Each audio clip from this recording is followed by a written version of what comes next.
Good morning सभी को। मेरा प्रणाम। जैसा कि आज हम लोग अपने चैनल में जो है बहस करने का मुद्दा है हमारे पास म्यूकर माइकोसिस। हम लोग देख रहे हैं आज ये न्यूज़ में भी आ रहा है ब्लैक फंगस हम लोग सुन रहे हैं। उसी में कुछ भ्रम है, कुछ प्रश्न हैं, उसी का हम विस्तृत से चर्चा करेंगे। जैसा कि हम लोग जानते हैं म्यूकर माइकोसिस जो है एक फंगल इन्फेक्शन है। और फंगस जो है हमारे सजीव में 5 किंगडम होते हैं, उसमें से एक किंगडम जो है ये फंगस समूह है। ये फंगस जो है सिर्फ बीमार ही नहीं करते हैं, कुछ हमारे लिए फ़ायदेमंद भी होते हैं। जैसे मशरूम का हम लोग सेवन करते हैं, वो प्रोटीन का एक अच्छा स्रोत माना जाता है। अब आते हैं इसके दूसरे प्रश्न पे कि ये ब्लैक फंगस और वाइट फंगस। तो देखिए, फंगस का कलर जो है, रंग जो है, वो उसके वृद्धि, ग्रोथ और किस होस्ट में वो है इस पे निर्भर करता है। कोई ब्लैक कलर का होता है, वाइट कलर का होता है, ब्लूइश कलर का होता है। इसमें सबसे खतरनाक जो माना गया है वो ब्लैक फंगस को माना गया है। ये जो है, ऐसा नहीं है कि अभी कोरोना महामारी में ये है, इससे पहले भी था। और आज ये इसलिए अधिक है क्योंकि कोरोना मरीज का जो होता है, आपका रोग प्रतिरोधक क्षमता जो होता है, कोई भी बीमारी से लड़ने की ताकत जो होता है वो कम हो जाता है। इसलिए ये दूसरा बीमारी जो है घर कर जा रहा है। तो एक चीज़ तो क्लियर करना है कि भाई कोरोना का ये दूसरा रूप है। नहीं, ये कोरोना का दूसरा रूप कतई नहीं है। कोरोना वायरस है और ये फंगी है। कोरोना जो है शरीर के बाहर नॉन लिविंग है, शरीर के अंदर आने के बाद वो अपना लिविंग लाइफ शुरू करता है और ये जो है लिविंग में आता है। जहाँ तक म्यूकर माइकोसिस की बात करें तो आज हम इस मेनली जो है 3-4 मुद्दों पे ही बात करेंगे। ये किन व्यक्तियों को हो सकता है, और दूसरा बात, अगर ये होता है तो ये कैसे व्यक्ति को बीमार करता है, और तीसरी बात, इसके लक्षण दिखने के बाद हम लोगों को क्या क्या करना है, और लास्ट में जो हम इस पर डिस्कस करेंगे ये ना हो उसके लिए हम लोगों को क्या क्या उपाय करते हैं। तो हम पहले आते हैं ये कैसे होता है, किन व्यक्तियों को हो सकता है। तो याद रखिए कि ये म्यूकर माइकोसिस सिर्फ और सिर्फ वैसे व्यक्ति का हो सकता है जिनका रोग प्रतिरोधक क्षमता कम है। और कोरोना मरीज इसके टारगेट इसलिए हो रहे हैं, एक चीज़ याद रखना है, सभी कोरोना मरीज नहीं, सिर्फ और सिर्फ वैसे कोरोना मरीज जिनको लंबे समय तक हॉस्पिटल में वेंटिलेशन और आईसीयू में रखा गया था, उसमें भी प्रत्येक नहीं, कुछ जो वहाँ से हॉस्पिटल से आने के बाद जो सावधानियाँ नहीं बरत रहे हैं, सिर्फ और सिर्फ उन्हीं को हो रहा है। तो इसमें मेरा ये सुझाव है कि वैसे व्यक्ति जो लंबे समय तक वेंटिलेशन और आईसीयू में रहे हैं और वैक्सीनेशन का जो सेकेंड डोज लिए हैं, वो कम से कम 10 से 15 दिन रोग प्रतिरोधक क्षमता, अपने शरीर का जो है रोग प्रतिरोधक क्षमता को इतना अधिक बढ़ा लीजिए कि ये फंगस आप तक आने का साहस ही नहीं करे। और यानी कि इसका टारगेट तो एक तो हो गया जो कोरोना मरीज़ हैं जो कि लंबे समय तक वेंटिलेशन और आईसीयू में रहे हैं, पहला टारगेट वो।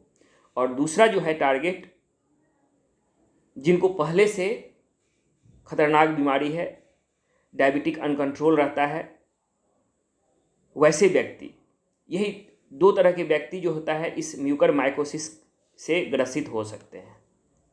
ठीक है, तो पहला क्वेश्चन हमको लग रहा है कि इस क्लियर हो गया होगा। अब सेकेंड, ये जब किसी व्यक्ति में म्यूकरमाइकोसिस का शुरुआत होता है, तो ये बेसिकली 4 स्टेज में हमारे शरीर में काम करता है और हमारे शरीर को नष्ट करता है। इसमें जो सबसे पहला स्टेज जो होता है, ये ब्लैक फंगस जो होता है नाक के थ्रू, नाक से हमारे शरीर में जाता है, और जब नाक में जाता है तो सर्दी जुकाम जैसी बीमारी लक्षण जो होता है वो उत्पन्न करता है। उसके बाद जो है ये स्टेज 2 में जाता है, जहाँ से ये अपना थोड़ा थोड़ा खतरनाक रूप जो है अख्तियार करता है। जब ये फंगस स्टेज 2 में जाता है तो ये क्या करता है कि आँख से एक नर्व्स निकलता है जो ब्रेन को जोड़ता है, जिसको बोलते हैं ऑप्टिक नर्व्स, उसको धीरे धीरे ब्लॉकेज करने लगता है, जिसके कारण क्या होता है, कम दिखाई पड़ने लगता है, आँख में दर्द हो जाता है, सीजन हो जाता है, ये सब जो बीमारी हो जाता है। यहाँ तक इसका इलाज जो है बहुत आसानी से हो जाता है। उसके बाद जो है इसका स्टेज 3 आता है। यहाँ से गंभीरता, इस बीमारी की गंभीरता जो है इस स्टेज से जो है शुरुआत हो जाती है। इसमें ये फेफड़ा में पहुँच जाता है, लंग्स में पहुँच जाता है, खांसी, जिसके कारण खांसी जकड़न जैसी समस्या जो है उत्पन्न कर देता है। और लास्ट में जो है ये 4th स्टेज में जाता है, जहाँ ये ब्रेन में जाता है। वहाँ पे बेहोशी, हालत मरीज का बिगड़ने लगता है, यहाँ तक कि मरीज का मृत्यु भी हो सकता है। तो कोशिश करना है कि हम लोग इसके शुरुआती दौर में ही, अगर किसी तरह का लक्षण है, नाक से ब्लीडिंग होना, काला टाइप का कुछ आना, इस तरह का अगर लक्षण है, तो इसमें घर में नहीं रहना है, डॉक्टर से जाके एकदम सजेशन लेना है। इसमें कोई दिक्कत नहीं। जब वहाँ जाइएगा ENT डॉक्टर से कंसल्ट कीजिएगा, तो वो जो है इसके लिए एक टेस्ट होता है, वो टेस्ट करेंगे, बायोप्सी टाइप का होता है टेस्ट, वो करेंगे, और एक होता है फंगल थेरेपी होता है, वो कर देंगे। तो शुरुआती दौर में बेहिचक इसका इलाज है। और एक मेडिसिन भी आता है, एम्फोटेरिसिन B नाम की दवा होती है, जो बिना डॉक्टर से सजेशन के नहीं लेंगे। तो ये शुरुआती दौर में बहुत आसानी से इसका इलाज संभव हो जाता है। तो मेरे पहले प्रश्न का लग रहा है कि आप लोग ने सब को क्लियर इसकी जानकारी मिल गई होगी। अब दूसरा जो आता है प्रश्न जो उठता है कि ये क्या क्या सावधानी हम बरतें ताकि ये हमको मेरे नज़दीक भी ना भटके। बहुत आसान सा है। पहला, रोग प्रतिरोधक क्षमता अपने बॉडी का बढ़ाइए, वैसे खाना खाइए जिससे रोग प्रतिरोधक क्षमता आपकी शरीर का बढ़े। दूसरी बात जो है, अगर कोई व्यक्ति स्टेरॉइड्स का सेवन कर रहा है तो वो अपने डॉक्टर से कंसल्ट करके उसको कम करे या छोड़ने के उपाय ढूंढें। तीसरा जो है, खासकर जो डायबिटिक के रोगी हैं उनको जो है इसमें थोड़ा सा चिंता का विषय है उनके लिए। तो बहुत ऐसे हैं एंटी डायबिटिक फूड आइटम हमारे घर में मिलते हैं, सुबह सुबह उनका सेवन कीजिए, योगा कीजिए, प्राणायाम कीजिए, आपका डायबिटिक कंट्रोल में रहेगा। जैसे हर घर में मेथी मिल जाएगा, मेथी का चूर्ण ले लीजिए, तेज़पत्ता हर घर में मिलेगा, तेज़पत्ता को रात में पानी में दे दीजिए, सुबह में 1 गिलास पी लीजिए। ये सब जो है एंटी डायबिटिक सामान है जो कि घर में मिल जाता है। लहसुन, हल्दी, ये सब जो है एंटीऑक्सीडेंट का काम करता है, और हल्दी तो वरदान है आज के डेट में। हल्दी दूध पीजिए, रोग प्रतिरोधक क्षमता वैसे ही बढ़ेगा। और कोशिश कीजिए, हम लोग का संस्कृति भी है, स्नान किए तो भाई 1 मिनट के लिए तो सब सूर्य भगवान को दिखाते ही हैं रोशनी, उसको 5 मिनट कीजिए। स्नान करने के बाद खुले बदन सूरज की रोशनी में थोड़ा देर तक रहिए, विटामिन D मिल जाएंगे। तो ये सब जो है, इससे हम लोग रोग प्रतिरोधक क्षमता जो है बढ़ा सकते हैं, और इस फंगस से हम लोग बच के रह सकते हैं। ये कोई बड़ी बात नहीं है। और सबसे लास्ट में मेरा एक सुझाव होगा,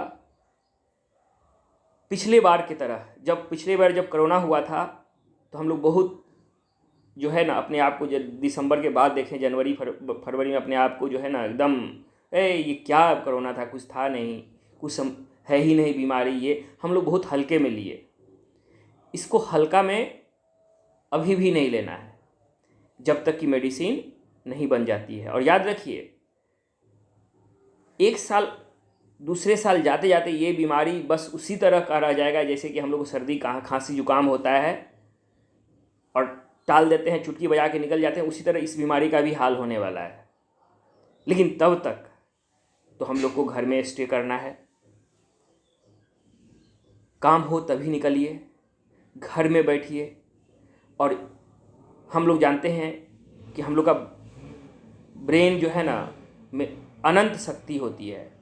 कोई एक शक्ति का यूज़ कीजिए, घर में रहिए, स्टे कीजिए, घर से बाहर नहीं जाइए, मास्क रखिए, सैनिटाइज़र रखिए। तो इसे डरने की बात नहीं है। ये ब्लैक फंगस कोई खतरनाक नहीं है। बस अपने रोग प्रतिरोधक क्षमता, एक ही लाइन में मैं कहना चाहूँगा, रोग प्रतिरोधक क्षमता को कितना आप बढ़ा के रखते हैं उतना ही आप तंदुरुस्त रहेंगे। इसी के साथ हम अपना संवाद खत्म करते हैं। धन्यवाद, थैंक यू, जय हिंद।